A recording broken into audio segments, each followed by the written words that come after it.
नमस्कार. मी अरविंद विठ्ठल कुलकर्णी. अधोरेखितचा आजचा विषय आहे त्रिवार जय जयकार रामा, त्रिवार जय जयकार. मित्र हो, माझी चित्रीकरणाची जागा बदललेली असल्यामुळे तुम्ही नेहमी मागे जे शिवाजी महाराजांचं चित्र पाहता ते आज नाही आहे. मूळ विषयाकडे वळताना मला हे सांगायला पाहिजे, अत्यंत आनंदाचा क्षण, अभिमानाचा क्षण जवळ येतो आहे. काही तासातच राम जन्मभूमीवर जे भव्य दिव्य राम मंदिर उभारण्याचा प्रकल्प आपण हाती घेतला होता त्याची पूर्तता आता होणार आहे. गर्भागारामध्ये राममूर्तीची प्राणप्रतिष्ठा काही तासातच होणार आहे. मित्रहो, हा आपल्या स्वातंत्र्य चळवळीचा एक भाग आहे. आपली अपूर्ण स्वातंत्र्य चळवळ आज बऱ्याच अंशानं पूर्णत्वाला जाणार आहे. आपल्या स्वातंत्र्य चळवळीचे दोन प्रमुख टप्पे, दोन भाग आहेत. एक म्हणजे सशस्त्र क्रांती करून स्वातंत्र्य मिळवणं यावर ज्यांचा विश्वास होता त्यांचा एक गट, आणि सशस्त्र क्रांती न करता अहिंसेच्या माध्यमातून स्वातंत्र्य मिळवणं असं मानणाऱ्यांचा दुसरा गट. सशस्त्र क्रांतिकारकांचे मुकुटमणी सावरकर होते. त्यांनी प्रभू रामचंद्र हा आपला आदर्श आणि स्फूर्तिदाता मानून सशस्त्र क्रांती चालवलेली ती चळवळ जी होती आणि ती जी परंपरा होती त्यांनी निर्माण केली ती चालवलेली आहे. त्याची काही उदाहरणं मी आपल्याला सांगतो. 1909 सावरकर लंडनला असताना आणि सिंहाच्या गुहेत शिरून सशस्त्र क्रांतीची मुहूर्तमेढ रोवत असताना सावरकरांना आता आपल्याला अटक होईल अशी शंका आली. कारण त्यांचे मोठे बंधू बाबाराव सावरकर यांना अटक झाली होती भारतामध्ये. डॉक्टर सावरकर नारायणराव हे त्यांचे धाकटे बंधू, त्यांच्यावरही ब्रिटिशांची वक्रदृष्टी होती. त्यावेळेला सावरकरांनी आपल्याला अटक झाली तर आपली वहिनी म्हणजे बाबारावांची पत्नी यशोदाबाई यांना स्फूर्ती देण्यासाठी सांत्वन नावाची कविता केलेली आहे. त्यात त्यांनी रामाचे आपले संबंध कसे आहेत त्याच्यापासून आपण स्फूर्ती कशी घेतो आहोत या ओळी लिहिलेल्या आहेत. त्या सांत्वन कवितेत त्यांनी म्हटलं आहे, धन्य धन्य आपुला वंश, सुनिश्चये ईश्वरी अंश, की रामसेवा पुण्यलेश, आपुल्या भाग्यी लाधला. रामानं आपल्याला हे काम सांगितलेलं आहे आणि म्हणून आपण करतो आहोत.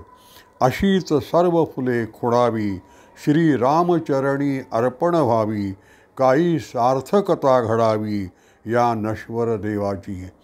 तू धैर्याची असशी मूर्ती, असं त्याने आपल्या वहिनीला उद्देशून म्हटलं आहे.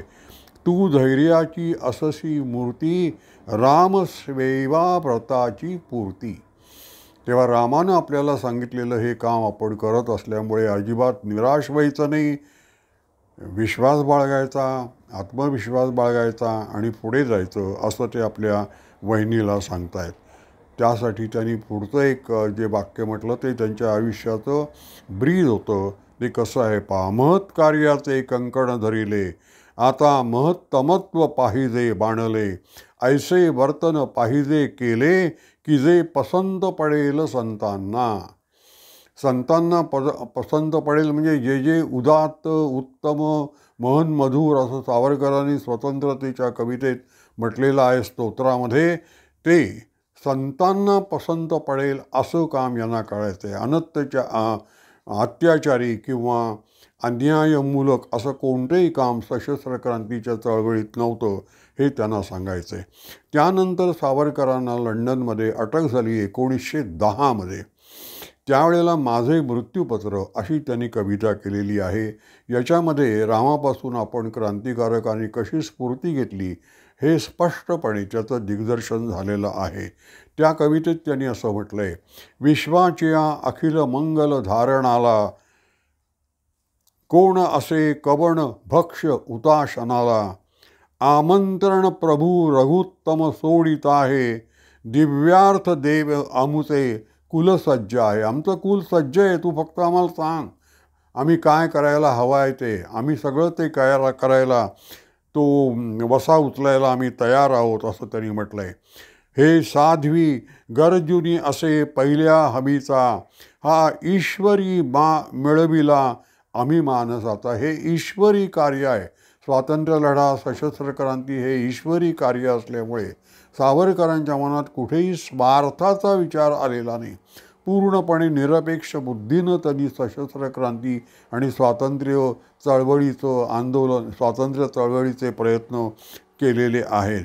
दीप्ता नलात निज मातृविमोचनार्थ, हा स्वार्थ जाळून आम्ही ठरलो कृतार्थ, असं त्यांचं ब्रीदवाक्य त्यांनी म्हटलेलं आहे. त्या कवितेत त्यांनी पुढे म्हटले, त्वत्संडिली ढकलिले प्रियमित्र संगा, तत्सेवनीच गमली रघुवीर सेवा. आपल्या संपूर्ण कुळाचा निर्वंश झालेला होतो आहे, पण ही रघुवीर सेवा आहे असं त्यांनी मानलेलं आहे.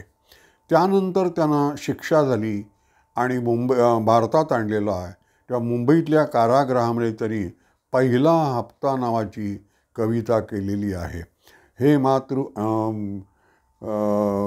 ऋणते फेडाया, हप्ता पहिला तप्त संडिली देह अर्पितो व्हा, अशी त्याची ओळ आहे. त्यावेळेला सावरकर प्रभुरामचंद्राला काय मानत होते, स्वातंत्र्य चळवळ काय मानत होती, त्या ओळी स्पष्टपणे आलेल्या आहेत म्हणून सांगतोय. सावरकरांनी त्या कवितेत असं म्हटलं आहे, सारथी जिचा अभिमानी कृष्णजी आणि रामसेनानी. आमचा मार्गदर्शक कृष्ण आहे आणि आमचा सेनापती राम आहे, अशा या ओळी आहेत. त्यावरून स्पष्ट होतं की स्वातंत्र्यवीर सावरकरांच्या सशस्त्र क्रांतीच्या आंदोलनाचा मार्गदर्शक प्रेरणा स्थान श्री प्रभू रामचंद्र हे होते. सावरकरांनी 1923मध्ये रत्नागिरीला हिंदुत्व हा ग्रंथ लिहिलेला आहे.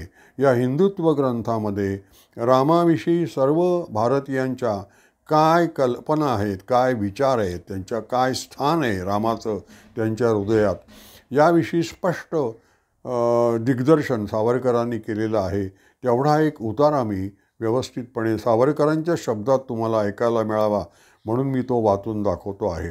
सावरकर असं म्हणाले, शेवटी अयोध्येच्या महाप्रतापी राजा रामचंद्रानं जेव्हा लंकेमध्ये आपले विजयी पाऊल टाकले आणि उत्तर हिमालयापासून दक्षिण समुद्रापर्यंतची सर्व भूमी एकछत्री सत्तेखाली आणली, त्याच दिवशी स्वराष्ट्र आणि स्वदेश निर्मितीचं जे महान कार्य हिंदूंनी अंगीकृत केले होते, त्या कार्याची परिपूर्ती झाली आणि भौगोलिक मर्यादेच्या दृष्टीनेही त्यांनी अंतिम सीमा हस्तगत केली. ज्या दिवशी अयोध्येचा विजयी घोडा कुठेही प्रतिरोध न होता अजिंक्य असाच अयोध्येला परत आला, ज्या दिवशी त्या अप्रमेय अशा प्रभू रामचंद्राच्या, त्या लोकाभिराम रामचंद्राच्या साम्राज्य सिंहासनावर सम्राटाच्या चक्रवर्तित्वाचे निदर्शक असे भव्य श्वेत छत्र धरले गेले आणि ज्या दिवशी आर्य म्हणविणाऱ्या नृपश्रेष्ठानेच नव्हे तर अन्य समाजांनीही भक्तिपूर्वक राजनिष्ठा सादर केली, तोच दिवस आपल्या खऱ्याखुऱ्या हिंदू राष्ट्राचा, हिंदू जातीचा जन्मदिवस होय. तोच खरा आपला राष्ट्रीय दिन आहे.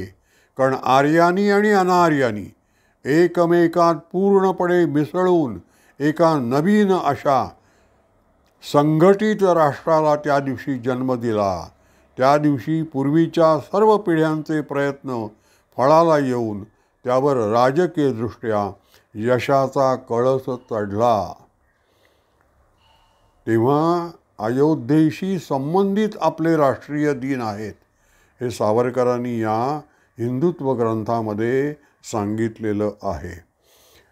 आकाशवाणीवर मुंबई केंद्रावरून गीतरामायण सध्या सादर केलं जातं. आज 22वं गीत ते गाणार होते, पण आजचा दिवस लक्षात घेऊन, त्याचं महत्त्व लक्षात घेऊन त्यांनी वेगळं गाणं, पुढचं एक गाणं, त्रिवार जय जयकार रामा त्रिवार जय जयकार, हे गायलेलं आहे. त्याच्यात माडगुळकरांनी असं म्हटलं आहे, विचारातले सत्य आणतील अयोध्येत आचार. म्हणजे आपण नुसता विचार करतो, तो विचार कृतीत आणण्याचं काम रामराज्यामध्ये घडून आलेलं आहे, हे माडगुळकरांनी सांगितलेलं आहे. ते विचार काय आहेत, तर सरसंघचालक मोहनराव भागवत यांनी सांगितलेलं आहे, आता आपल्याला शोषणमुक्त, समतायुक्त, न्यायाधिष्ठित, शक्तिसंपन्न, करुणावान आणि विवेकसंपन्न असा पुरुषार्थी समाज घडवायचा आहे. आणि त्यासाठी आपल्याला प्रभू श्रीरामचंद्राकडून प्रेरणा मिळेल. आणि त्या दृष्टीनं आजचा महत्त्वाचा दिवस आहे, आजचा प्राणप्रतिष्ठेचा दिवस आहे. हा आपल्या राष्ट्राचा फार मोठा असा दिवस आहे. आपण सर्वांनी मनापासून या उत्सवात सहभागी होऊया. धन्यवाद. माझा हा व्हिडिओ आपल्याला आवडला असेल तर लाईक करा, शेअर करा आणि सबस्क्राईब करा. धन्यवाद.